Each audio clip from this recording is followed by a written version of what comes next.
ये हम लोग आज बात करते हैं अपने क्षेत्र के मुद्दे पे और फोन कॉल इंटरव्यू में जोड़ते हैं आज भूमिहार ब्राह्मण एकता मंच फाउंडेशन के वक्ता आचार्य नीलमणि जी को।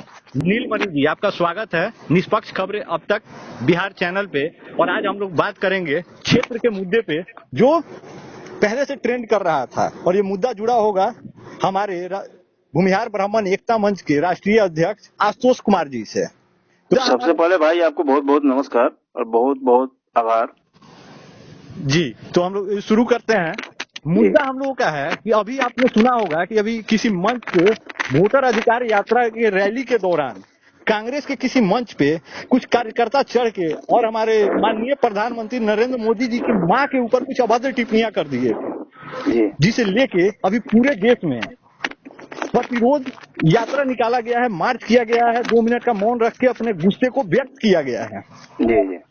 लेकिन किसी भी मंच पे चढ़ के हमारे माननीय प्रधानमंत्री नरेंद्र मोदी जी उस कार्यकर्ता को या उसके पार्टी के नेता को उस तरह से गाली देके अपना बदला नहीं लिए।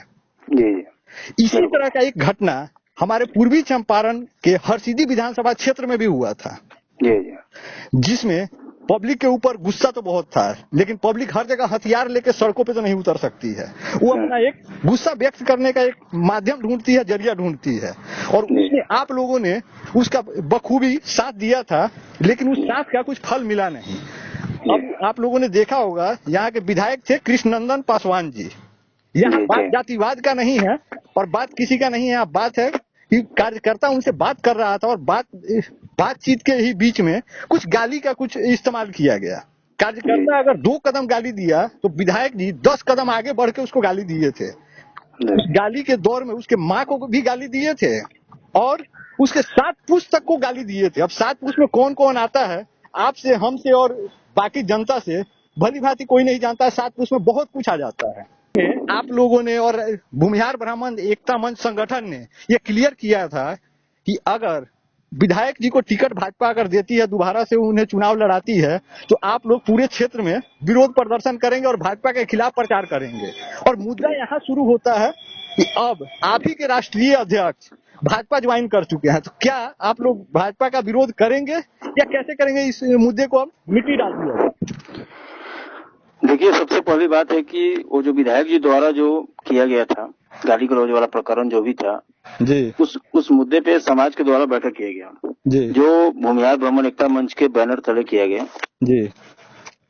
और उसमें गाली गलौज के कारण जो है बहुत ज्यादा विरोध था हमारे समाज में जी, और इसलिए समाज द्वारा यह निंदा प्रस्ताव पारित किया गया। बीजेपी का विरोध के लिए मतलब कुछ भी पारित नहीं हुआ जी। वह सिर्फ विधायक जो भी वर्तमान में है कृष्णनंदन पासवान जी हैं जी, उनके विरोध में निंदा प्रस्ताव पारित किया गया जी, जिसमें बताया गया कि अगर बीजेपी पुनः अगर इसी कैंडिडेट को जी अगर टिकट देती है जी तो फिर विरोध होगा जी। ठीक है।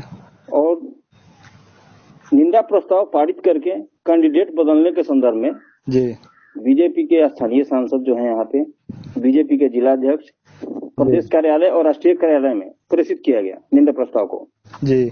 ठीक है। तो अगला जो आप बोले हैं कि हाँ आगे क्या होगा जी, तो आगे निश्चित तौर पर अगर बीजेपी, क्योंकि वो तो सुरक्षित सीट है जी जी, तो निश्चित तौर पर कोई भी कैंडिडेट होगा उसी समाज से होगा, हमारे समाज का तो जाएगा नहीं जी जी। तो निश्चित तौर पर अगर बीजेपी जी पुनः कैंडिडेट बनाती है कृष्णनंदन पासवान को जी, तो निश्चित ही विरोध किया ही जाएगा, संगठन के द्वारा विरोध किया जाएगा और अपने स्तर से संगठन के द्वारा निश्चित तौर पे घूम कर जो है लोगों से मिला जाएगा, अपने समाज के लोगों से, और इस बात को पुनः दोहराया जाएगा कि हाँ इन्होंने फलाने के साथ गाली गलौज किया और समाज के साथ बेइज्जती का किया, ये निश्चित तौर पर किया जाएगा। क्योंकि ये गाली किसी एक के माँ का नहीं है। आज अगर नरेंद्र मोदी जी के माँ को अगर गाली दिया जाता है तो पूरा देश उन्हें अपने माँ को गाली के बराबर मान रहा है, तब जाके ये सारा प्रतिरोध हो रहा है। और अगर किसी कार्यकर्ता को दिया जा रहा है तो दोनों में पक्षपात तो नहीं होना चाहिए। भाजपा कहती है कि हम अनुशासित पार्टी हैं और सभ्यता की बात करती है, वो इस चीज का समर्थन नहीं करती है। और यहाँ पे भाजपा कैसे समर्थन कर सकती है? भाजपा के किसी भी नेता का इस पर प्रतिक्रिया नहीं आया, ऐसा क्यों? देखिए, भाजपा के किसी भी नेता का प्रतिक्रिया इसलिए नहीं आया क्योंकि सुरक्षित सीट है। सीट से मतलब नहीं है, यहाँ बात नहीं, बता सीट का नहीं है और कुर्सी का नहीं है, बात है किसी के मान सम्मान का। हाँ, वही अगर बता मोदी रहे जी के मान सम्मान पे अगर ठेस पहुंचा है तो यहाँ पे भी अगर किसी को गाली दिया जा रहा है तो उसके मान सम्मान पे ठेस पहुंच रहा है। विरोध करने के 1000 तरीके हैं। नहीं, आप मेरा बात समझिए। अगर वह जो गाली दिया गया वह सुरक्षित सीट के माननीय विधायक के द्वारा दिया गया जी, अगर वही गाली अगर किसी दूसरे कास्ट में को दिया जाता जी, तो अभी तक बहुत से नेता, यानी कि पक्ष क्या और विपक्ष क्या, पक्ष और विपक्ष दोनों के जो है ना बड़े बड़े नेता लोग इस पर अपना अपना आकर बयान देते। लेकिन यह गाली सुनने वाला कौन था? सवर्ण कास्ट का था। अच्छा, तो सवर्ण कास्ट हमेशा से जो है ना सिर्फ और सिर्फ वोट के लिए ही यूज किया गया है। जी जी, और उसमें भी खासकर भूमिहार जी, हमेशा से जो है वोट के लिए ही सिर्फ और सिर्फ आप सिर्फ वोट हो इतना ही से मतलब है किसी भी पार्टी को जी, चाहे वो कोई भी पार्टी हो जी। तो निश्चित तौर पर जब एक वस्तु मतलब वोट जो है समझा जाता है तो उसका क्या सम्मान होगा किसी भी पार्टी के द्वारा? जी बिल्कुल, कोई सम्मान नहीं मिलने वाला है। जी, तो अभी आशुतोष जी भूमिहार ब्राह्मण एकता मंच के राष्ट्रीय अध्यक्ष हैं, वो भाजपा ज्वाइन कर चुके हैं और यहाँ से प्रत्याशी भाजपा समर्थित ही है जिन्होंने गाली दिया है। जी जी, तो अब इस पे आगे का क्या कार्रवाई होगा? अभी देखने को मिला था कि उसी कैंडिडेट के पक्ष में उसका प्रचार करने के लिए फायर ब्रांड नेता आशुतोष कुमार जी को बुलाया गया था, जो अब भाजपा ज्वाइन किए हैं तो इन स्टार प्रचारक के रूप में रखा गया है। तो क्या उनका यहाँ आना, उस मंच पे जाना सही था? जिसका हम लोग विरोध कर रहे हैं, जिसका वो भी विरोध कर रहे हैं, उन्हीं के दल विरोध कर रहा है। तो राष्ट्रीय है और क्षेत्र में हो रहा है तो मतलब क्षेत्र हो या राष्ट्र सब जगह बात बराबर होता है। देखिए, आशुतोष जी को जो है वहाँ पे सबसे पहला तो है कि वो कृष्णनंदन पासवान का मंच नहीं था। सबसे फर्स्ट जी, वह जो कार्यक्रम था, आप जानकारी ले लीजिए हमसे कि वह जो कार्यक्रम था सिर्फ विधानसभा अंतर्गत एनटीए का जो है ना कार्यकर्ता सम्मेलन था। अच्छा, ठीक है, वह पार्टी का था, बीजेपी की पार्टी द्वारा जो है मतलब एनडीए गठबंधन के द्वारा वह प्रस्तावित कार्यक्रम था जी।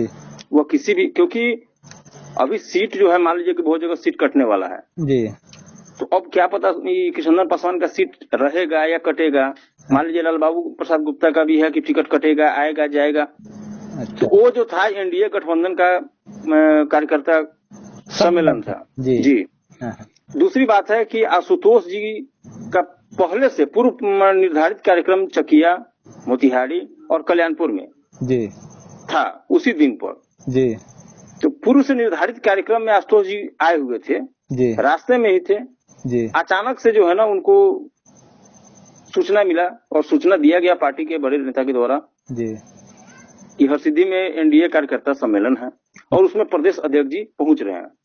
अच्छा, तो प्रदेश अध्यक्ष अगर कॉल करे और फिर तो प्रोटोकॉल के हिसाब से तो इनके जाना ही है जी। तो गए तो वहाँ इनको मंच पे नहीं बता रहे हैं। तो वो अचानक कार्यक्रम था ना, और आपको पता होना चाहिए कि किसी भी कार्यक्रम में जी, बड़े लेवल के कोई भी कार्यक्रम में पूर्व से यह निर्धारित होता है जी कि किसका कुर्सी कहाँ रहेगा, कौन अगले पंक्ति में बैठेंगे, कौन पिछले पंक्ति में बैठेंगे, कौन बगल में बैठेंगे, कौन नीचे बैठेंगे। ये पूर्व निर्धारित कार्यक्रम होता है जी, खबर दबर कुछ नहीं होता है इधर उधर। तो इसमें तो इनका कंफर्म था कि हाँ भाई इनका कोई सूचना नहीं था, कोई लिस्ट में नाम नहीं था। इनका पूर्व निर्धारित कार्यक्रम उसी दिन का मोतिहारी में 3 जगह कार्यक्रम था इनका स्वागत समारोह, चकिया, मोतिहारी और पिपरा कल्याणपुर में जी।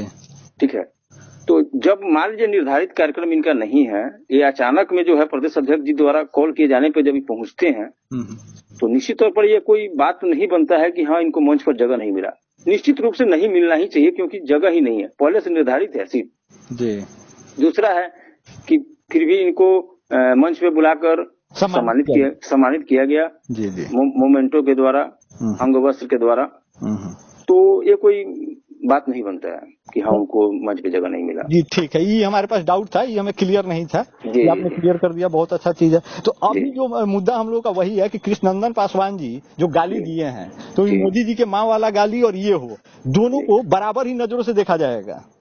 निश्चित तौर पे देखा जाएगा। अगर इनको टिकट मिलता है तो इसका विरोध होगा और आशुतोष कुमार जी भी इस विरोध में शामिल रहेंगे। जब इनको टिकट मिलेगा तो निश्चित तौर पे विरोध होगा ही और संगठन के द्वारा ही होगा और आपको ये भी समझिए कि ऑलरेडी भूमिहार ब्राह्मण एकता मंच संगठन जो है, सामाजिक संगठन, वह मोतिहारी में बहुत ही मजबूत स्थिति में है और उसमें सहमति रहेगी राष्ट्रीय अध्यक्ष महोदय की।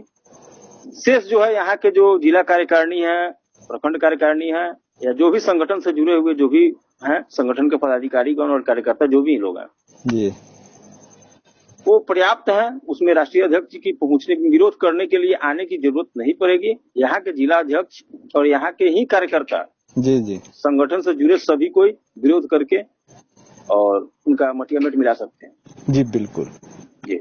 चलिए, आपके इसी बात के लिए बहुत बहुत धन्यवाद। ये बहुत बड़ा शक संशय था, क्योंकि अभी जो ये कार्यक्रम हो रहा था वहाँ आशुतोष जी गए थे, तो इसी मुद्दे पे यहाँ का चर्चा गरमाया हुआ है, क्योंकि भूमिहार ब्राह्मण एकता मंच के अध्यक्ष आशुतोष कुमार जी उस मंच पे गए जहां ऑलरेडी विरोध चल रहा था। तो आपने क्लियर किया कि वो मंच कृष्णनंदन पासवान जी का नहीं था, वो भाजपा का था। तो यहाँ एनडीए गठबंधन का मंच, एनडीए गठबंधन का था। तो ये मुद्दा मायने नहीं रखता है, तब तो उस मुद्दे को शुरू से ही देखा जाएगा। अभी उसके लिए रास्ता बचा हुआ है, समय बचा हुआ है। अगर टिकट अभी कंफर्म हुआ नहीं है किसी का भी। जी जी बिल्कुल बिल्कुल जी।